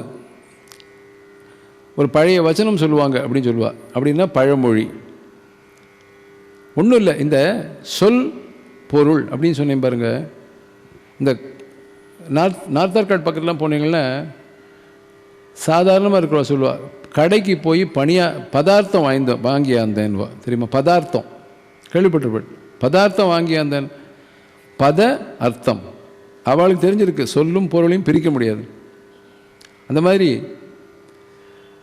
ஒரு சின்ன சின்ன விஷயங்களில் கூட ருச்சி இருக்குது. அதை நம்ம மிஸ் பண்ணாமல், ஏன்னா அம்பாளே அப்படி இருக்கா. ஒருத்தன் போய் அவனுக்கு ஒன்றே ஒன்று தான் தெரியுமா, அம்பாளை பார்த்து பவானி பவானின்னு சொல்ல தெரியும். யார் மாதிரி? சமர்த்த ராமதாஸருடைய சிஷ்யர் இருந்தார், சத்ரபதி சிவாஜி. பவானி பவானி அப்படின்னு சொன்னாலாம். உடனே அம்பாள் பார்த்தாலாம். அவளோட ரசிகத்துவம் எப்படி? பவ ஆனி அப்படின்னு பிரித்தாளாம். அவள் அப்படின்னா நீ தான் நான். ஆஹா, தெரிஞ்சுட்டானே தத்துவம், அத்வைதத்தை சொல்லிட்டானே அப்படின்னு அந்த அந்த பக்குவத்தையே கொடுத்துட்டாலாம் உடனே. அப்போ கருணாமூர்த்தியாச்சே. அப்போ ஒரு வார்த்தையே எப்படி நம்ம எடுத்து ரசிக்கிறோங்கிறது தான் இருக்குது. அம்பாள் வழிகாட்டுறா. அது மகாபெரிவா சொல்கிற, இப்படி நீ போயிட்டே இருக்கும்போது யாராவது ஒன்று சொல்லுவா, அது உனக்கு ஒரு பெரிய மெசேஜ் கொடுக்கும். காதை திறந்து வச்சுக்கணும், ரசிகனாக இருக்கணும். அது ஒரு அனுபவம். அந்த மாதிரி வரும்போது இந்த வாகர்த்தாவிவ சம்பிருக்தோ வாகர்த்த பிரதிபத்தயே ஜகதः பிதரோ வந்தே பார்வதி பரமேஸ்வரோ பார்வதி பரமேஸ்வரோ. இந்த காளிதாசனுடைய அந்த ஸ்லோகத்தை பார்த்தார் தீக்ஷிதர். என்ன அழகாக ஒரு கீர்த்தனம் பண்ணி கொடுத்தார். ஸ்ரீ பார்வதி பரமேஸ்வரோ வந்தே சித்பிம்போ லீலா விக்கிரகோ மமாபீஷ்ட சித்தயே ஸ்ரீ பார்வதி பரமேஸ்வரோ வந்தே. என்ன அதில் அழகு என்னென்ன? பார்வதி பரமேஸ்வரோ வந்தே, ஸ்ரீ பார்வதி பரமேஸ்வரோ வந்தே அப்படின்னு பிரிக்கலாம். ஏன்னா காளிதாசன் அப்படி பிரிச்சிருக்கார். பார்வதி பரமேஸ்வரோ பார்வதி பரமேஸ்வரோ. அர்த்தம் என்னன்னாக்கா ஒன்றும் இல்லை, சொல்லும் பொருளும் எப்படி சேர்ந்திருக்கோ அந்த மாதிரி பார்வதியும் பரமேஸ்வரனும் சேர்ந்திருக்கிறார்கள் ஒரு அர்த்தம். இன்னொரு அர்த்தம் என்னென்னா, பார்வதீபன் அப்படிங்கிறது யார்? சிவன். ரமேஸ்வரன் விஷ்ணு. சிவனும் விஷ்ணு அப்படி சேர்ந்திருக்கிறார்கள் அப்படிங்கிற அர்த்தத்தை அந்த ஸ்லோகம் சொல்லும்போது அப்படிலாம் பிரிச்சுக்கிறதுக்கு தெரியலனாக்கா இந்த கீர்த்தனத்தில் பிரிச்சுக்கலாம். ஸ்ரீ பார்வதி பரமேஸ்வரோ வந்தே சித்பிம்போ லீலா விக்கிரகோ மமாபீஷ்ட சித்தயே ஸ்ரீ அப்படிங்கிற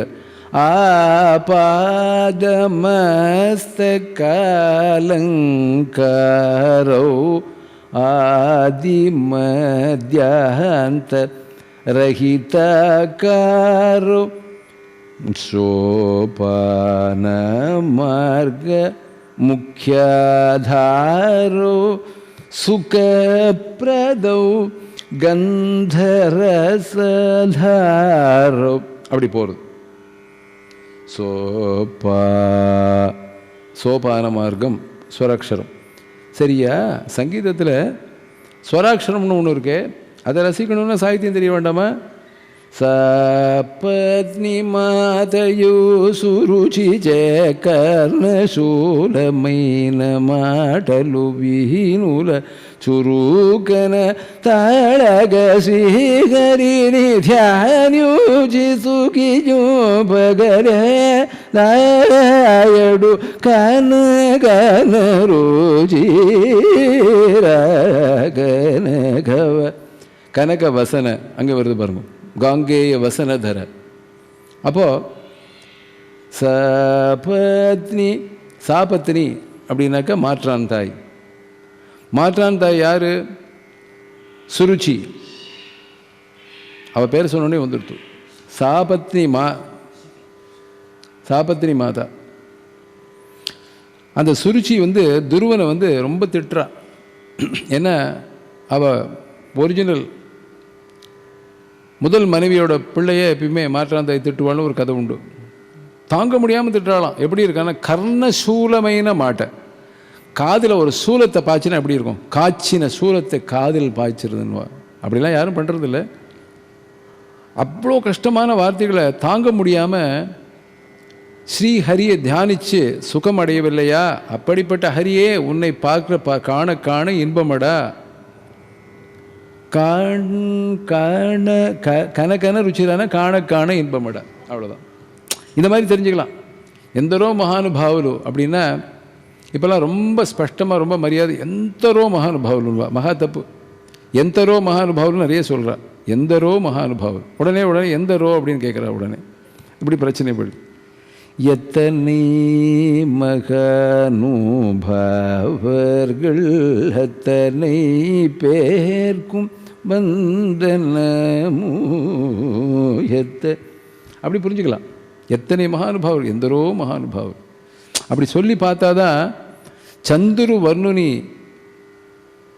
அந்த சந்தமுன ஹிருதயார் அந்த சந்தம்ங்கிற வார்த்தைகள்லாம் நீங்கள் இந்த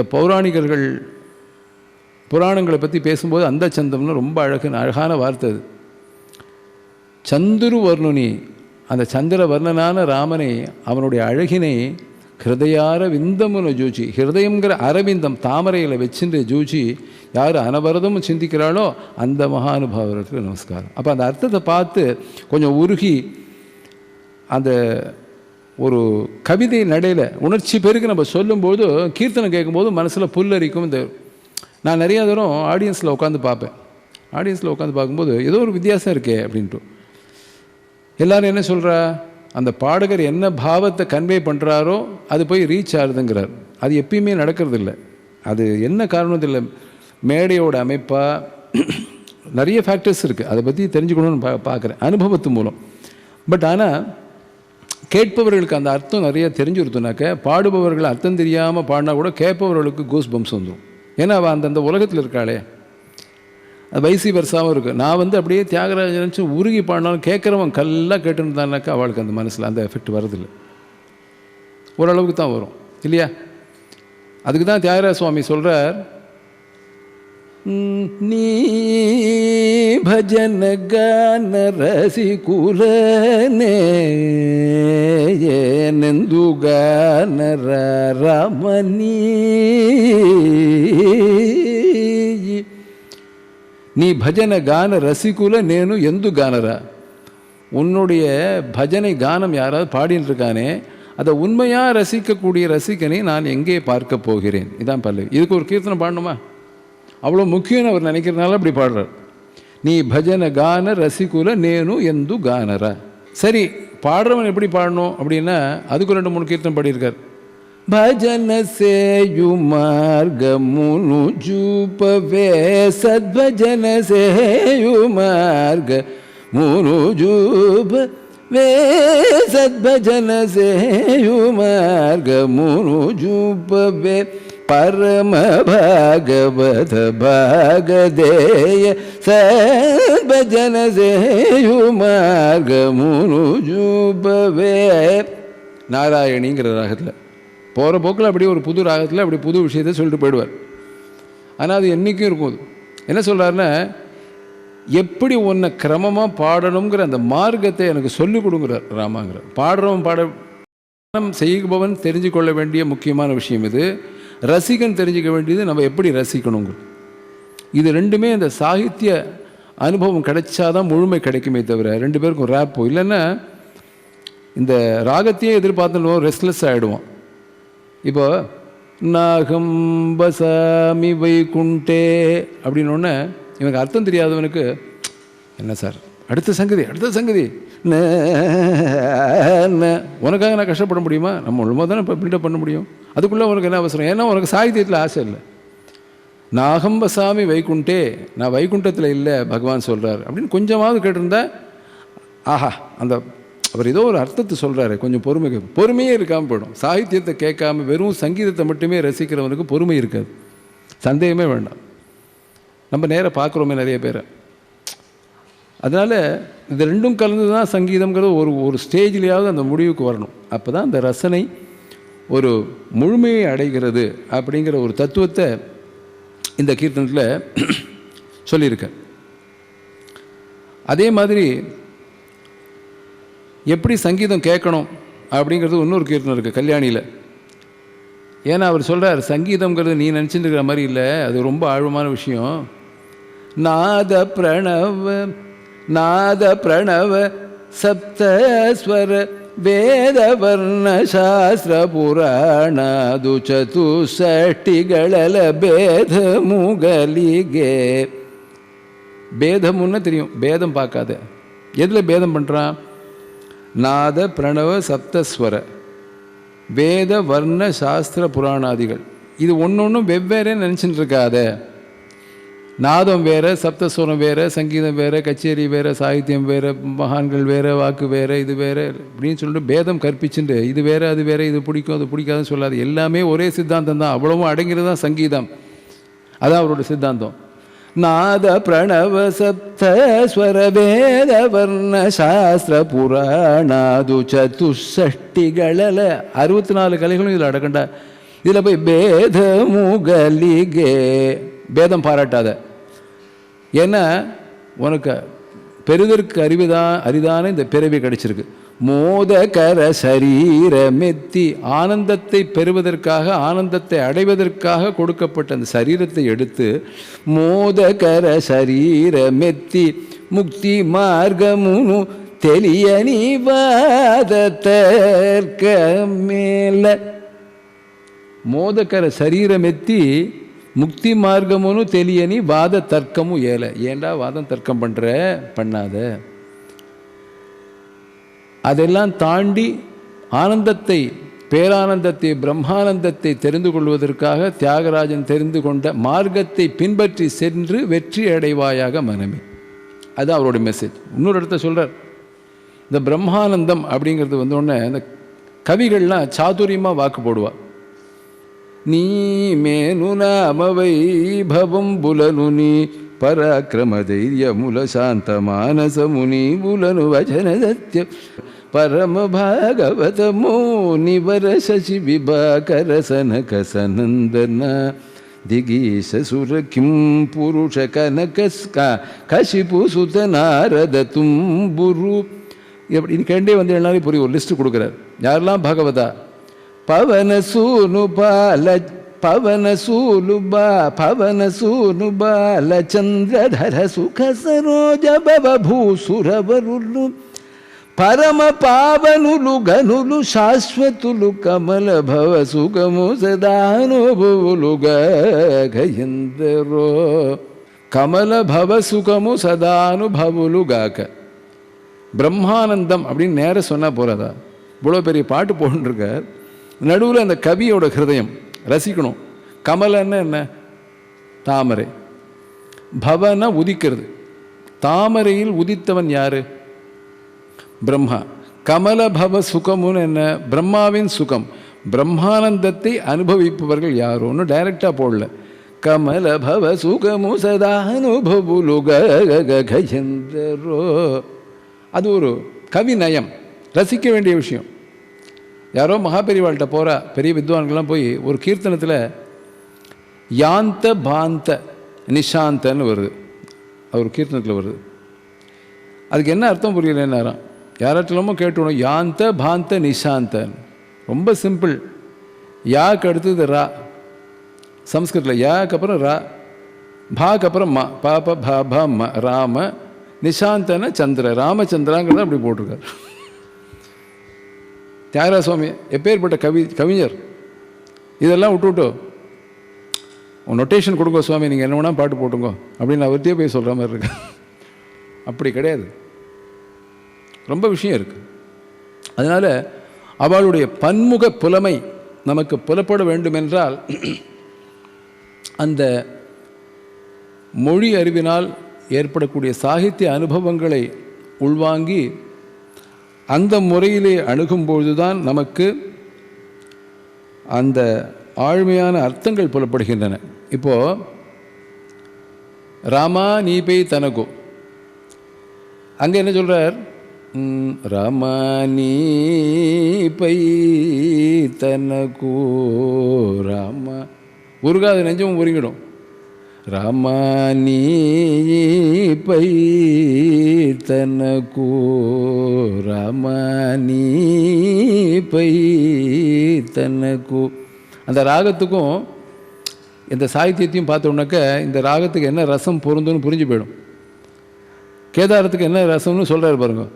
ராமா நீ போய் தனக்கு பிரேம போது, எப்பயும் ஒரு காதல், அந்த மாதிரி காதல் ரசம். அதில் சொல்கிறார், போகன் போகனுபவமு லந்து பாகுக புத்தி நீயந்து தியாகராஜ வினூத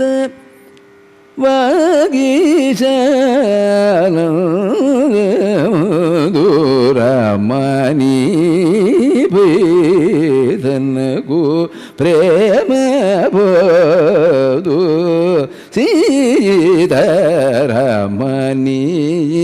பைதனகு. அந்த இடம் ஒன்று போகிறோம்.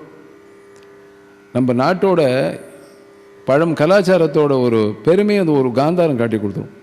ராஜரத்ன பிள்ளை அந்த இடத்துல ஒரு கம்பீரமாக ஒரு கேதாரம் கொடுப்பார் பாருங்க, ஒரு பிட்டு போடுவார், பெருமையாக இருக்கும். அதில் வாகீசானந்த மந்துங்கிறார் ஒரு இடத்துல, வாகீச ஆனந்த மந்து. அப்போ வாகீசன்னா யார்? வாக்குன்னா யார்?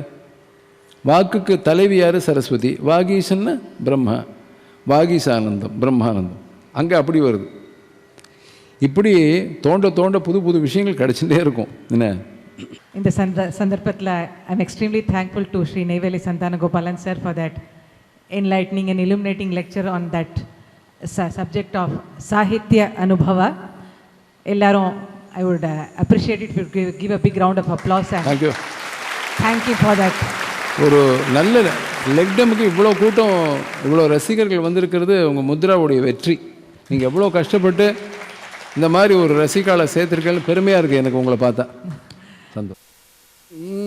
குணாத்மனே சக்கரவர்த்தி தனுஜாய சார்வபௌமாய மங்களம் வாழ்க கந்தனர் வானவரானினம் வீழ்க தன் புனல் வேந்தனும் ஓங்குகர் ஆழ்க தீயது எல்லாம் மரணமே